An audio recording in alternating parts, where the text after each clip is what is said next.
Canada's Lithium Magazine caught up with guitar legend Steve Vai to discuss the Generation X tour, which also features Zakk Wylde, Yngwie Malmsteen, Nuno Bettencourt, and Tosin Abasi. He also gave his opinion on each guitarist. This is what he said about Zakk Wylde. And Zakk, well, how do you not know Zakk? If you're a guitar player and spent time in this business, you are going to see Zakk. All the way back to when he first joined Ozzy's band, he was just such an interesting color, you know? Just a very open and easygoing guy. He never had a bad word to say about anybody. Whenever I would meet him, it was always great. There's always this professional courtesy that is there even if you meet somebody that you don't necessarily know personally but they are in the business. But Zakk just makes himself totally accessible to connecting. We've always been friends. But now, when you get together with guys like this and you live with each other, there's no secrets at sea. So you can bond. Steve Vai gave his opinion on who he thinks is the greatest guitarist of all time, saying to Music Radar, "I very rarely agree with the term best guitar player. It just seems so obscene to put something so subjective into a best category. But if I had to say there was one, I would pick Allan Holdsworth. He was unique in ways that I don't think have been discovered yet. Many musicians can be considered ahead of their time, but usually they're not. They're mainly ahead of everyone else at that time. For example, Jimi Hendrix wasn't ahead of his time. He was perfect for his time and ahead of everyone else. Allan Holdsworth was definitely ahead of his time because it's hard to realize how great he is. Not many people actually understand. It takes time for us to catch up with those that are ahead of their time. I would not be surprised if in 100 years from now, if people are still even listening to guitar, which I suspect they will be, he'll be singled out as the one alone, so to speak. The way he uses the whole tone scale is like his own baby shoes. It's so easy for him. His thought process was phenomenal. I can hear any guitar player and I know what they're doing. I might not be able to play it, but I can see it in my mind's eye.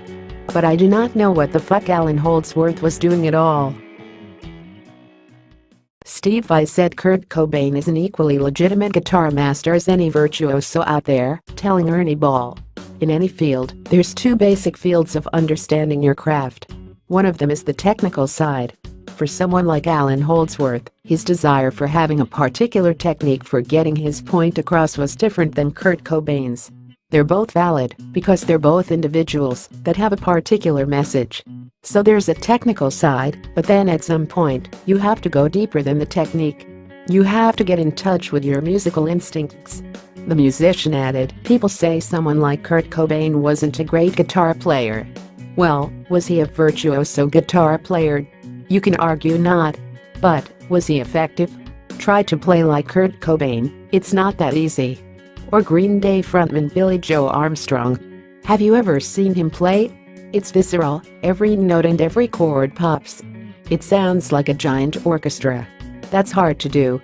But it was in his head and he required a particular amount of technique to follow what he was hearing in his head. For someone like myself, I wanted it all." Dream Theater guitar master John Petrucci was asked by Sterling Ball for his thoughts on Steve Vai, to which he replied, "When I think about him and his guitar playing, and I've said this to my buddies hanging out when we were younger, and listening to Steve Vai's music, to this day he approaches everything that he does in such a unique and original way. I don't think he'll ever run out of ideas. Whenever I hear something new that Steve Vai plays, I'm like, how come I've never heard that done before? How does he constantly innovate? The number of different approaches and techniques that he's doing on his song to get that vocally sound, oh my god, he has the comedy in there. But he's playing stuff that's like really slinky and impossible, so then your guitar shred mind goes, alright, how do you do that? It's the imagination and the uniqueness and the innovation. The next thing that you hear him play, the next album he does or something, I guarantee there'll be something on it where you're like, I've never heard that before. It's insane. It's freaky." John also shared his thoughts on Steve Morse, saying, "Steve has this way of playing guitar where for me, I want to learn what he's doing. It inspires me. I'm like, what is he playing? I have to learn those lines. I love the way he interweaves, it's kind of rock, blues, jazz, bluegrass, country, and just makes these really interesting lines. And he'll do something that sounds impossible where you need the technique. My initial reaction when I hear Steve play, besides thinking, wow, this is amazing and beautiful, is, I want to learn that. I literally want to transcribe what he did and find out. Petrucci concluded, this is what I love actually about all the guys. Steve Morse does this, Steve Lukather, Albert Lee does this, all these guys play with such attitude. There's like conviction and attitude. And one of the worst things is when you hear guitar playing that's timid. I like when guitar playing is just, you're letting everything out there, playing with balls, feel and aggression.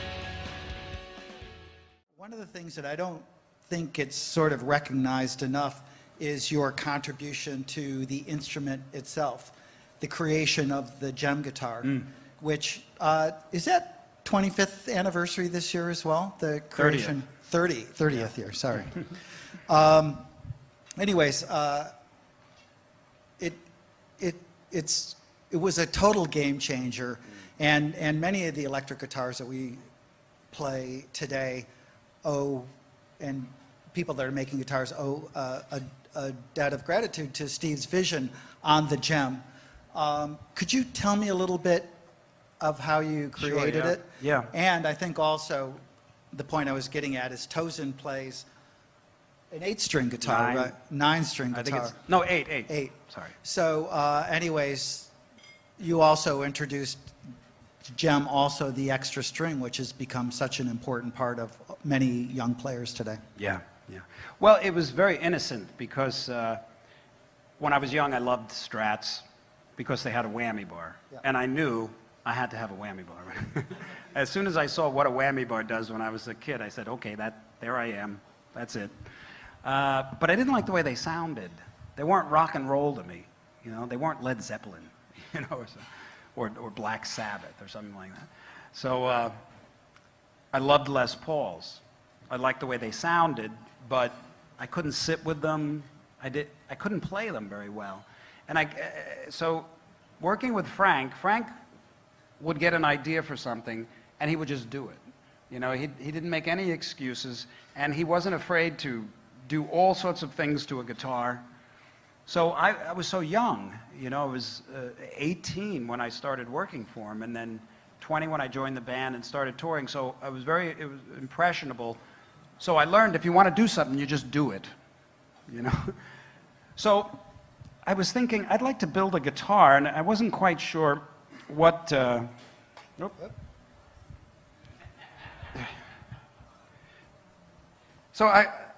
there were certain things that I liked and certain things that I disliked about both Stratocasters and Les Pauls, and really there wasn't any other guitar in the market that I was crazy about. Like Telecasters were like, that was like an ice pick in the forehead or something for me to play those things.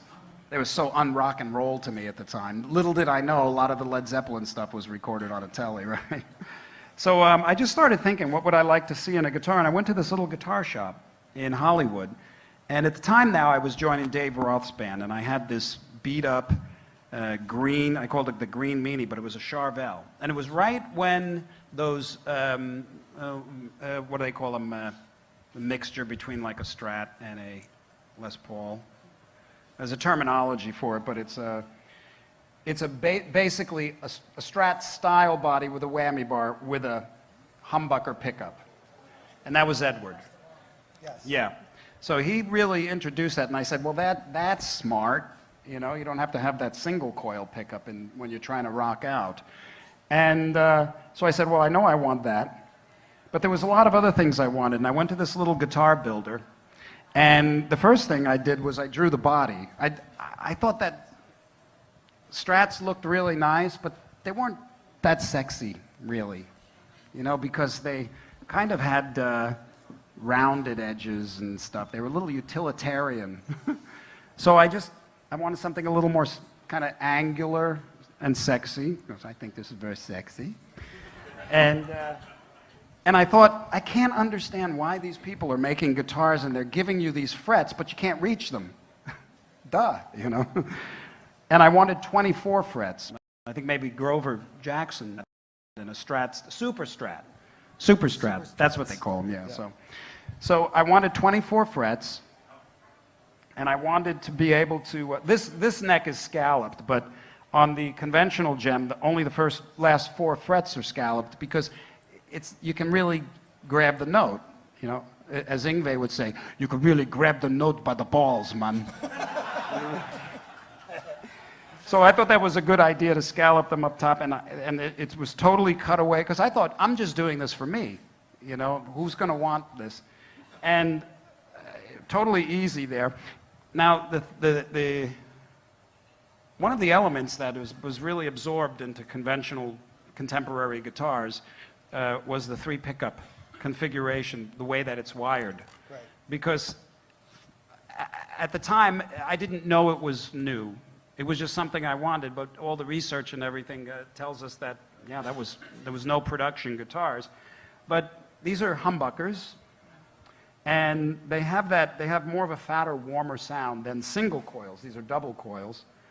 But one of the great things about a Stratocaster that I loved is they all have single coils, and when you put 2 single coils on at once, like this one and that one, it's a completely different tone. It's like a tubey, kind of warm. The Hendrixy kind of thing. The Little Wing sound. Yes. Yes. And you can't get that with these conventional humbuckers at the time. So I came up with this idea to split the coil, so when I'm in this position, I get the full-on humbucker, which I loved, and in this middle position here, it turns these 2 pickups on, but it splits the coil, so it's 2 single coils. So you have 2 single coil pickups, so you can get that sort of stratty sound. And that was unique at the time. And then the middle is just this, and then same thing here. You split that coil, and then you got your, you know, balls to the wall here. And that was unique at the time. I only needed 1 volume control, 1 tone control, so I got rid of the other. And I moved it down a little bit, the volume, because on Strats, most guitars, the knobs seem to get in the way.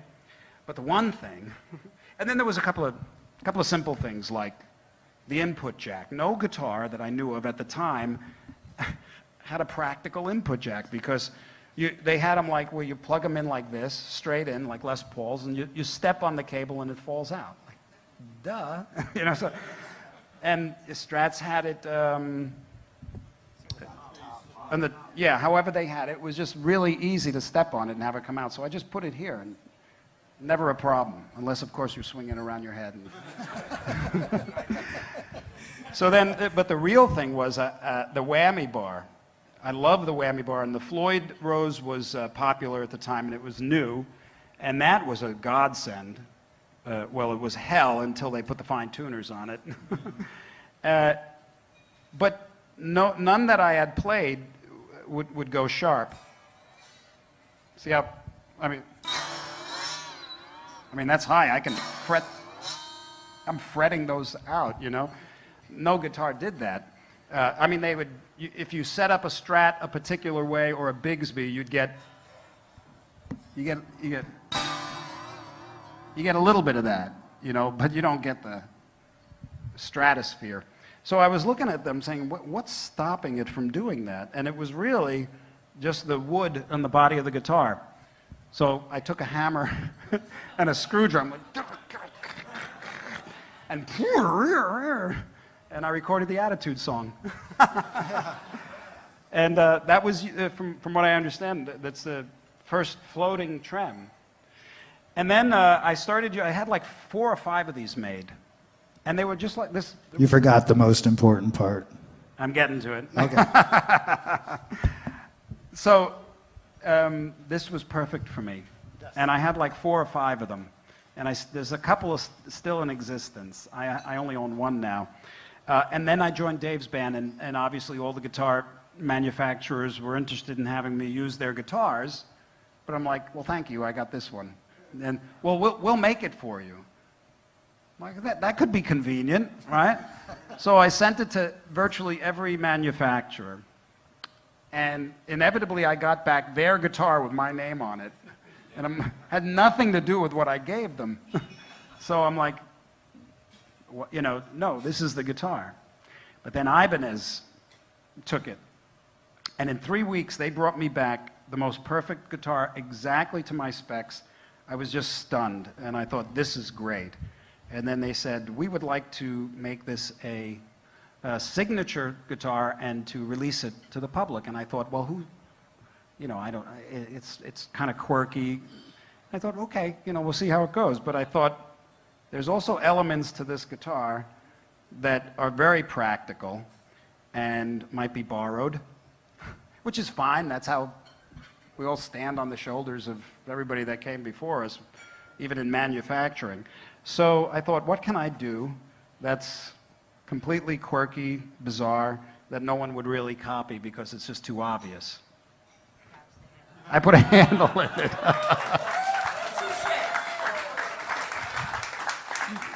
Yeah. And originally I did it, my friend Joe DeSpagni, it was a great, my best friend from Long Island, he's a guitar builder too. And he did it for me in my earlier guitars. But I thought that it would be just great to be able to pose with it, you know. And of course, one of my favorite things is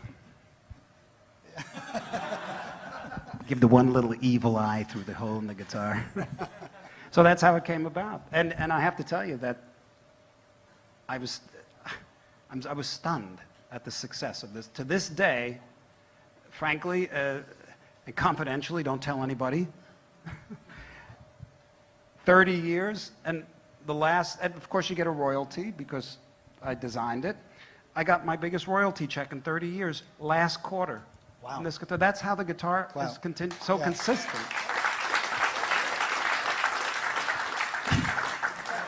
And then they wanted to do, because it's so quirky, they wanted to, Ibanez was interested in making a guitar that was much more reasonably priced, so they asked me if they could make the RG guitar. Well, they already had an RG, but then they wanted to make this guitar without the handle, and that's basically the RG.